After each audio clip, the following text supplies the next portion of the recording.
we're now going to dive more deeply into the crypto story. Last year we had, it was an interesting time to be here. This was, what a difference a year makes, right? Because the price of Bitcoin had just gotten through $19,000. It was coming off a bit. We had, wall-to-wall people here pretty much excited around the fact that, crypto was going to make them a load of money. Many of you would now know that things have changed a bit in this past 12 months. The price is considerably lower for all those, and some of these ICOs that were touted as something pretty spectacular for the world have actually almost destroyed themselves.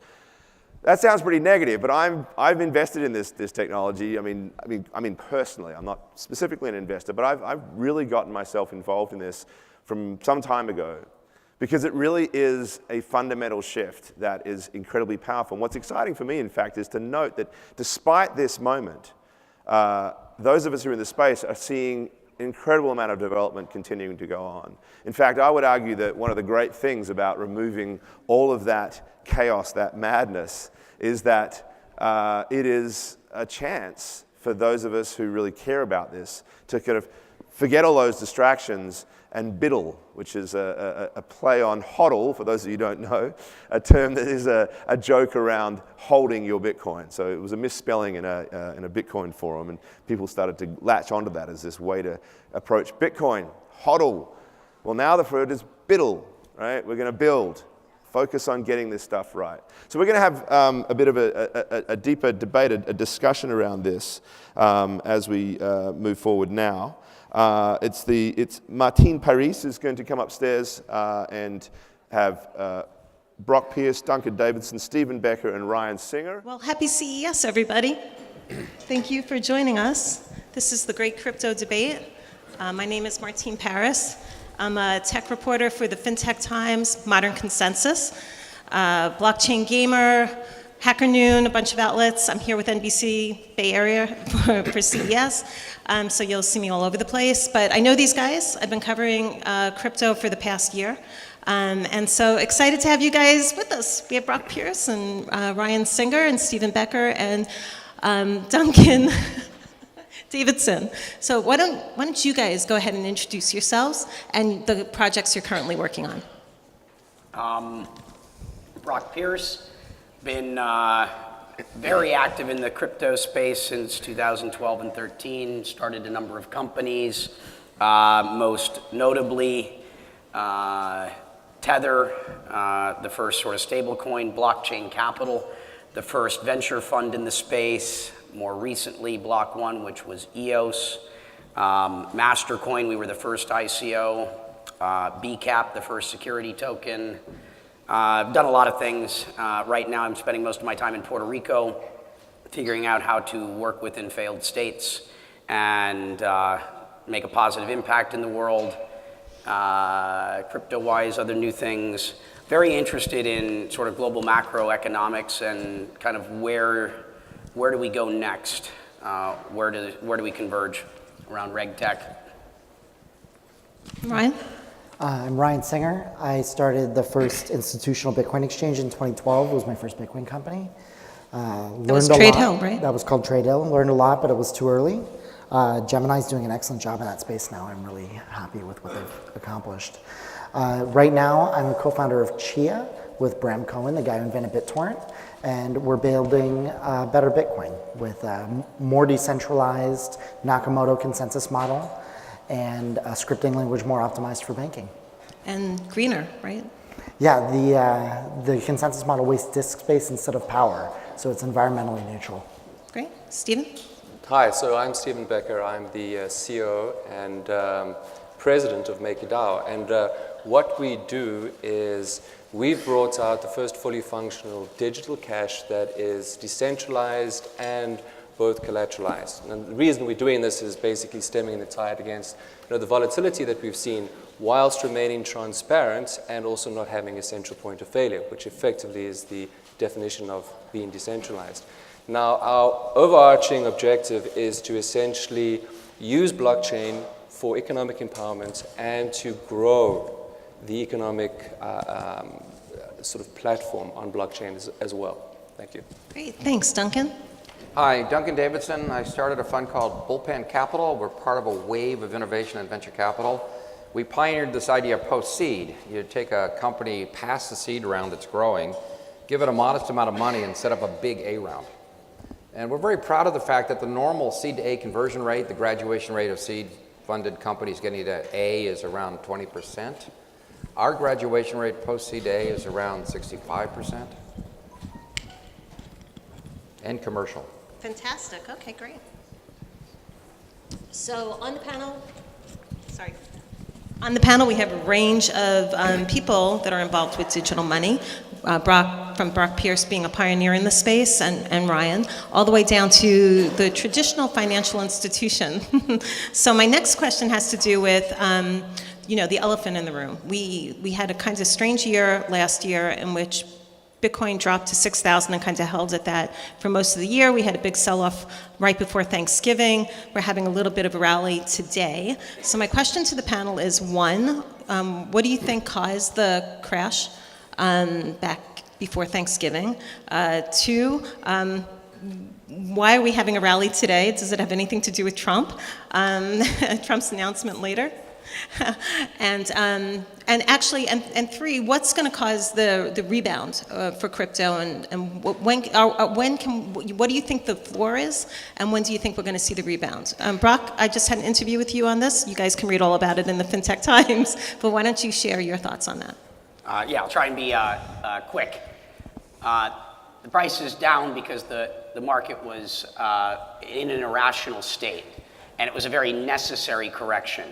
We've been through this phase multiple times. The market runs up. Remember, the price is the primary barometer of sentiment, and sentiment can get out of hand, and we were watching the market rally to irrational levels considering the amount of traction and other things happening.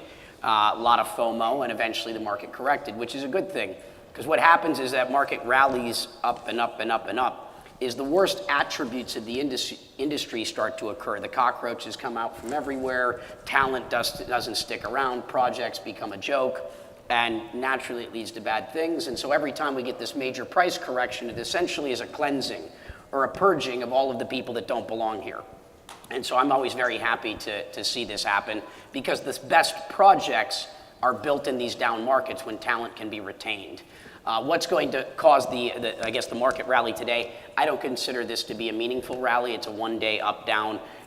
What I start to care about is sustained momentum. When we start to see a sustained increasing in the price, or a sustained decreasing in the price, I look at it over time, not short term. And then what's going to turn it around? Actually delivering functional products at scale. When we start to deliver on the theoretical promises that we've all been talking about. We talk about how blockchain can change the world, but where is it changing the world right now? Most of what we've seen over the last 10 years is really big ideas, but the prototyping of making functional systems that can deliver on these promises. Until we start to fulfill those promises, we don't deserve a meaningful rally. And that means applications that have 1 million users and actually work and can continue to scale. I believe we've had our Netscape moment. I believe that's now is possible. And we're going to see that over the course of 2019. But until we've delivered that, until we start making a meaningful impact on people's lives, when we talk about things like financial inclusion, until that starts to become a reality, we don't deserve anything else. And that's also becoming a reality. In the Philippines, over 5% of the population now have a blockchain wallet, and it's being used for things like money remittance. So these use cases that we talk about are starting to become a reality, but it needs to happen at scale. And Ryan? I'm glad you mentioned Philippines. I was going to ask, what about Philippines? What about Nigeria? There are real places where people do use this stuff. Venezuela is kind of the scariest one because they need it so bad.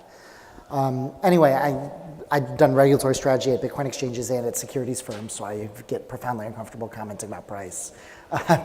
Generally, price goes up when people are buying, and price goes down when people are selling. And people do that because of crazy things that happen inside their head. But I think what's really happening, though, that's really valuable is the markets are becoming deeper and more liquid. You're seeing more depth in the order books, narrower spreads. There are a lot more people that are using their own capital to acquire inventory and make markets. And that's what really enables all of the consumer uses and all of the industrial uses that really matter, is being able to get back and forth from crypto to the banking systems where they already have their businesses. And that story has gotten better every year since 2012. Okay, thanks. So Stephen, what are your thoughts on the sell-off? What do you think caused it? What do you think is going to create the rebound? And do you even think it's related to the rally in FANG? Because I know they're not like conceptually related, but they seem to be mirroring activity. Well, that's actually interesting. Just to extend what Brock was saying, there's this exuberance where there was this escape velocity that folks thought were going to take them away from the laws of man. And the one thing that's brought things back down to earth very quickly is you have to be within the regulated space. You have to operate within it. So that's one of the retracements that I would attribute. One of the reasons I would attribute to the retracement. And it's becoming very clear that getting functional products out there, not to talk my own book, like Maker and the stablecoin DAI that we produce, is tantamount to actually putting goods and services on the blockchain. Now, with respect to FANG stocks, well, let's be honest here. Those are centralized, somewhat opaque organizations where tokens that live on the blockchain are obviously decentralized and more transparent. It's that transparency and that decentralization that actually is the fundamental to recreating the value on blockchain as a whole. Okay, great. And Duncan, your thoughts? Well, I've been able to participate in 3 different tech booms. There's a PC bubble ended in '83, the dot-com bubble we all still remember, and then the iPhone bubble may have just popped. We're not quite sure yet. What I find looking at the history of this is that all great technologies in human history came in on a bubble or a boom. Railroads had 2 in the US, cars had 1, and we just went through a few. So this is how it happens. You need to have this manic mentality of a boom to overcome the normal resistance to adopting a new technology. So I think the good news here is that this recent boom bust of blockchain has got it into the public consciousness in a much more widespread way than it was the previous time this happened in 2014. So that's good. The other side of the coin, though, is this, and what probably is bad about this. All manias in history, tulip bulb, South Sea bubble, the dot-com bubble, correct back to the start of the bubble. There was a great example when oil got to $150, $160 a barrel, then fell down to $30. Everybody was shocked it could fall so far so fast. Well, if you looked at the chart, you found out that the craziness started at around $25. So it had to get back down to that range. So I am not sure that the Bitcoin price is yet at the bottom. If I look at where the mania started, I think it started below the 3,500 it kind of paused at. Maybe half that, maybe more like 1,200. I don't want to pick a number. And the second thing is, it's going to take a while for this to happen. I agree with everything that Brock said, but I want to make one comment on his statements. The statement about cleaning out all the crazy stuff is exactly right. These booms and busts serve a great purpose, not just to get it accepted, but to get rid of all the stupidity. And then the good stuff emerges out of the rubble. I don't think, however, Brock, we've had our Netscape moment. In other words, I view Netscape as the internet was bubbling for a while, but it was really complicated. Who remembers Gophers and Archies and Veronicas? Some of you do. That's crazy stuff, right? Nobody could touch the internet because it's too arcane. Today, what's your wallet look like? A string of numbers, you lose it, you lose your money. We don't yet have a web browser, web server model.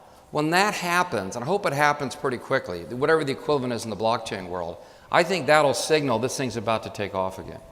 Now, it might be 2 years, 3 years, I don't know. Maybe, Brock, you're the guy I want to come up with it. I believe it happened last year, but no one is really aware of it yet. The Netscape moment in this context is a public blockchain that is highly scalable, low latency, meaning it's very fast, and it's frictionless, meaning there's no fees for consumers to access it, meaning you could rebuild Facebook on top of it, but using a decentralized protocol. The first of those protocols happened, which is EOS. I believe EOS was the Netscape moment. I'm chain agnostic, meaning I believe that maximalism of any chain is the equivalent of religious fundamentalism. My chain is better than your chain. That stuff doesn't work. If anyone makes the world a better place, we all win. And Netscape isn't around today. It's Chrome, it's Firefox, it's Safari. But it was the first one, and I believe that happened last year, where we can now build just about anything on the blockchain. It'll take a few years before everyone goes, oh, they didn't say it was the Netscape moment when Netscape launched. That was a statement that was made a few years in retrospect. Right, exactly. After the 70s, 80s, and mid-90s of all the prototyping. I believe we've had our 10 years of that. It was just Bitcoin's birthday, by the way, 10th birthday, January 3rd, which on that day is the day that Apple lost over $75 billion of market cap which is more than the entire market cap of Morgan Stanley, Caterpillar, Qualcomm, et cetera. Also about the market cap of Bitcoin right now. And about the market cap of Bitcoin. So I just wanted to poll the audience really quickly with regards to where do you think the Bitcoin floor is? I've been told as a reporter, some people have told me 500 is where the last set point was, where the last fall off was. I know, Brock, you told me you'd be surprised if it went, or you'd be shocked if it went below 1,000, but it could go to 1,000. You said you'd be surprised if it went below 2,000. You think it's 3,000. But for the audience, where do you guys think the Bitcoin floor is? Anybody willing to take a guess? You think 3,000? Anybody else? 2,500? Can I get any more bets? Ryan? Going once, going twice. Well, it sounds like most people don't think, we've gone from 20,000 to 3 or 4, that we're down a lot. It might half again from here, but I think everybody feels we're riding around the bottom. Well, the technology is so promising, right? And this is the year to build, or buildle. So let's get to the debate. So we've been charged with the task of taking a look at the 500 coins that came about last year through the ICO craze. Guys, tell us what your picks are. Out of the 500, what do you think is going to survive for 2019? Ryan, why don't we start with you, and we'll go down, and we'll end with Brock on this. So we're working on a new coin, but it's not out yet at Chia. But the coin we really track most and look at most is Bitcoin, and I think Bitcoin's definitely going to be around next year still. Which Bitcoin? We're big fans actually of Bitcoin Core, mostly because we're big fans of SegWit and the technologies that SegWit enables on top of a proof of work chain. All right. Okay, Bitcoin maximalist, Ryan. Absolutely. Stephen. So from my point of view, it's not really a case of picking a coin, but we do have to pick collateral types for MakerDAO. And in that, we do a kind of an investment analysis, but more a risk analysis. And the main feature we look for is the community, because it's within the community that you can actually bootstrap your good or service. And once again, to talk with my book, Maker has a profoundly wonderful community, and from that you can see we have a working product that has come from such a substantial community. So How large is your community? Well, if you have a look at it in terms of the sort of social media, we're ranging from 6,000-7,000 at the smallest to about 25,000 at the largest. And that doesn't extend to folks that we don't really know about sitting in the background. Okay, great. Duncan? Well, first of all, I think at a fundamental level, Bitcoin itself is HTML. It's the equivalent. So it's going to be there all the way through this, and it's the foundation everything's built upon. On top of that, Ethereum is quite interesting, but it's really, I've been told, hard to program in. It's a bit too complicated. So even though it spawned all these tokens, but I would put those two, possibly Ripple, because it has a real use case. So as an investor, I don't look at whether the token is going to be hot and going to make a lot of money and dump it. I'm not a speculator. I look at whether there's real use in the real world, whatever the technology is. Mm-hmm. And very, very few of these have real use. We have 4 investments I'd consider blockchain-centric. One of them launched a token. It's got a real use case. It's probably an example of a utility token, thank God. But very, very few can say that. So I look for that, and I don't see it very often. I see rank speculation, very good ideas, it's all in the future, blue sky, but I don't see real use in the real world.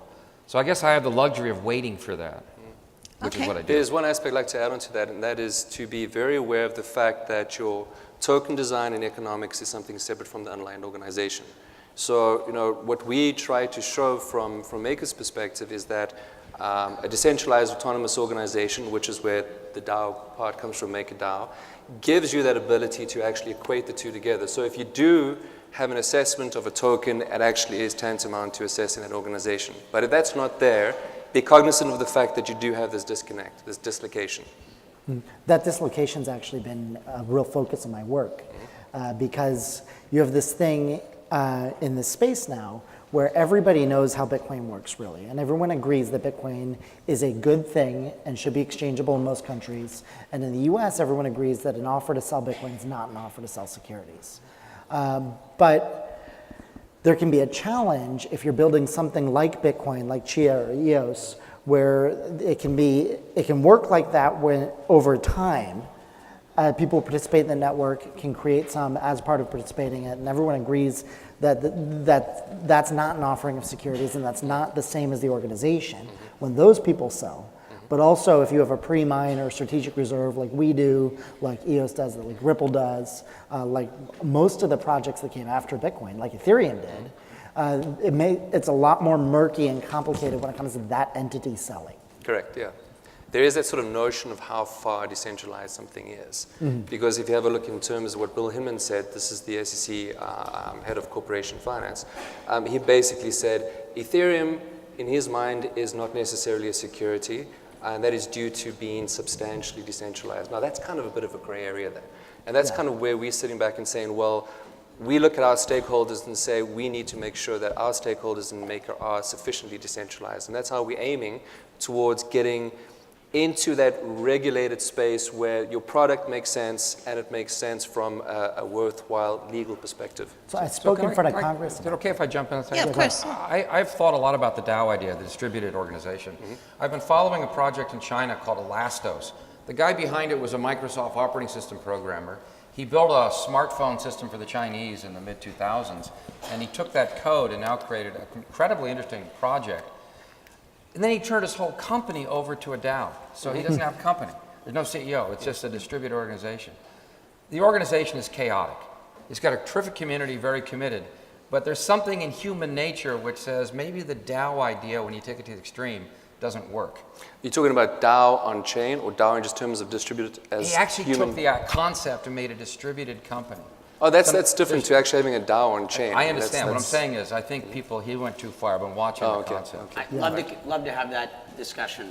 I spend a lot of time thinking about these things. Go ahead, Brock, share your Well, thoughts. I mean, we wanted to talk about tokens first, so I'll just close out the last thread. Generally, first of all, don't invest anything you can't afford to lose.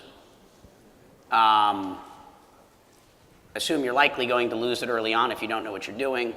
And I'd stick to only the largest cap tokens. The best exercise I recommend people go through is take a look at the top 10, pick 5, buy $20 worth of each. It's a good way to learn. And the exercise of picking 5 out of the 10 will teach you more than most people in our space actually know.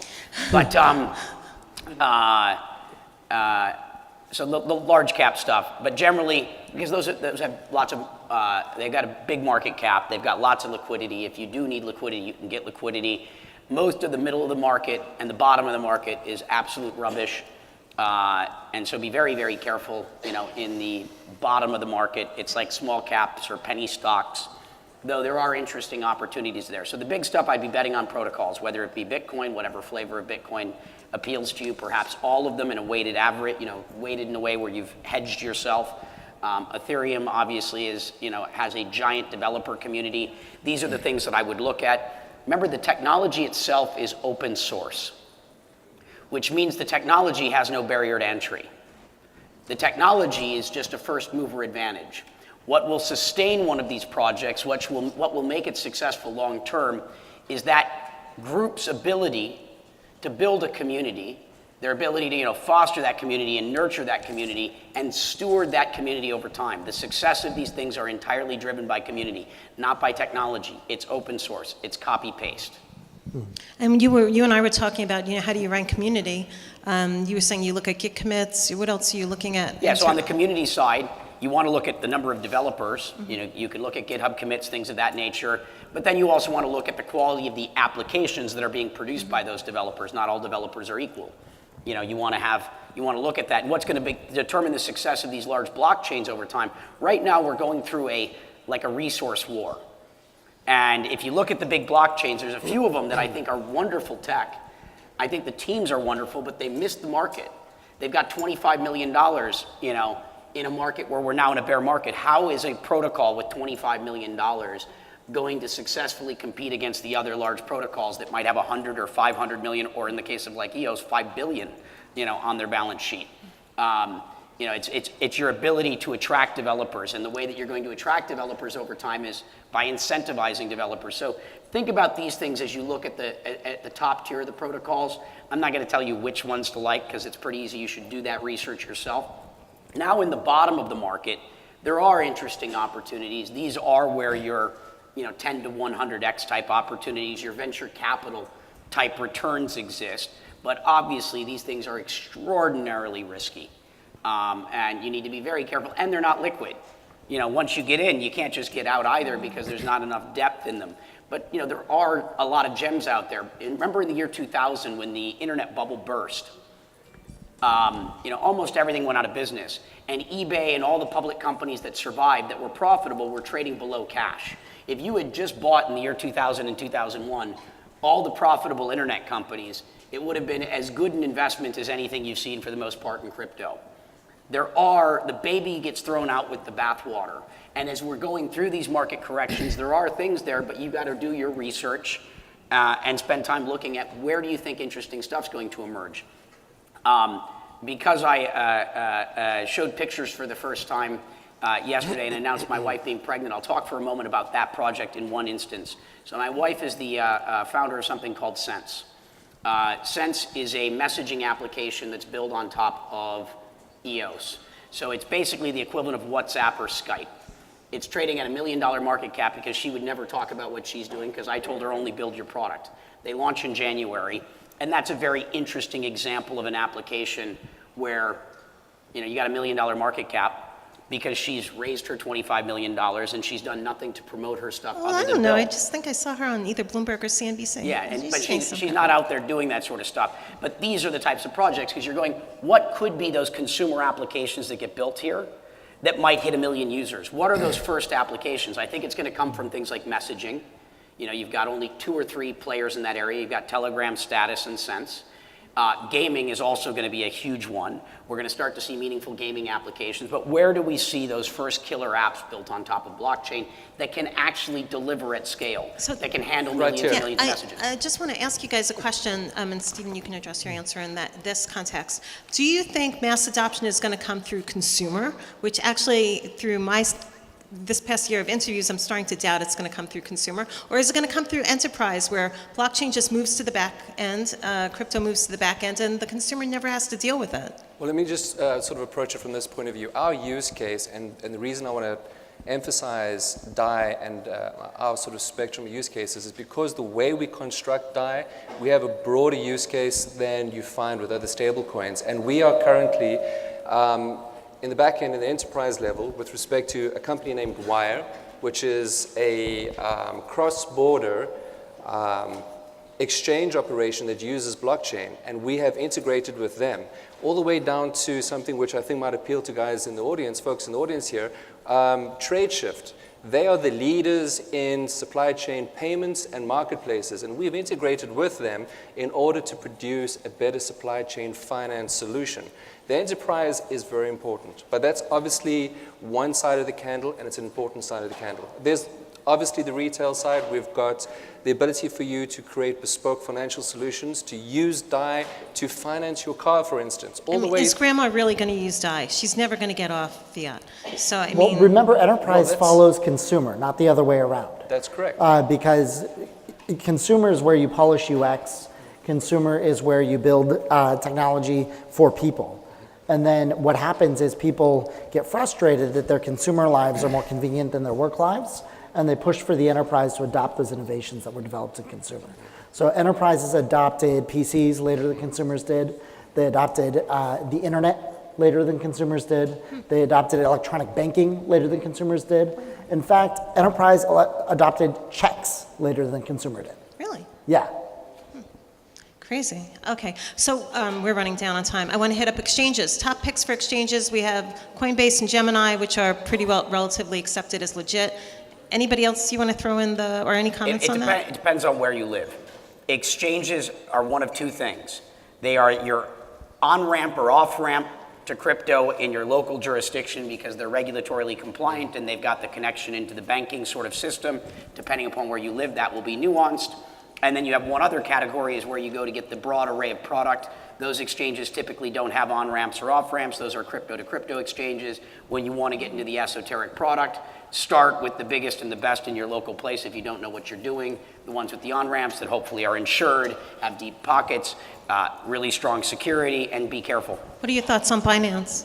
Binance would go into the second category of exchange. They are a crypto-to-crypto exchange where you go to get into the more esoteric side of the market, the more startup side of the market, and that's not where anyone should begin. You begin with a local exchange with access to only the top tier sort of tokens before you enter the wild, wild west. But Binance obviously has done a wonderful job for the industry. CZ, the founder, I gave him his first job in the space in 2013. Hey, Brock, a quick question for you. Coinbase just started listing 0x on the exchange, and that's one of the more esoteric tokens. So if they all start, like most of America starts at Coinbase, what are your thoughts on some of the new coins that Coinbase has added? Well, Coinbase was one of my most successful investments on the venture side. They're valued at $8 billion right now. It's a very real startup. Which is more than almost all the coins. And they're planning to go public or something along those lines in a more traditional fashion. And you're seeing all this growth in the second tier of coins. When you're the 800-pound gorilla, you don't have to be first to move. But it's kind of been proven now that there's a market there. Coinbase has to obviously expand beyond the top 3 to the top 30. And you're seeing the beginning of that expansion. Just because Coinbase has added it doesn't mean it's good. They're venturing into new territories for themselves. So just because it's on Coinbase, still do your research. 0x, we at Blockchain Capital there was only $200,000 of seed investors. We were one of the main seed investors in 0x, doing decentralized exchange on top of Ethereum. Obviously, great entrepreneurs. I'm a big believer in decentralized exchanges. I don't think they work on Ethereum yet and probably won't for some time. Okay, awesome. Brian, your thoughts? Exchanges. I mean, Yeah. you started one of the first exchanges. What are your thoughts on today's exchanges? I think that Gemini and Coinbase are both very well run and very, very good businesses. Okay. And I think that Brock's absolutely right that Binance and Poloniex really drive the industry forward by their ability to move from jurisdiction to jurisdiction because they're disconnected from banking, meaning that they can focus their listing decisions on what their customers want and not what the regulators want. Okay, great. Stephen, your thoughts on exchanges? So basically, it boils down to two classic categories. The first is regulated and unregulated, as Brock mentioned. From the regulated point of view, Coinbase, there's the first example. From the unregulated side, obviously you want something that's tried and trusted and been around for a long time. That's where Binance comes in. So, but I do disagree with one specific item, and that is decentralized exchanges. I think they do have a place. I think they will work. What I think you should look out for in the future are regulated DEXs. That's going to be very interesting. You mean like securitized or? No. Basically, you have a look at any kind of DEX. One of the biggest problems that you have there is whatever you trade, it could be anything from STOs through to just basic tokens. It's really a case of how it functions internationally and how internationally they manifest into the right regulatory space.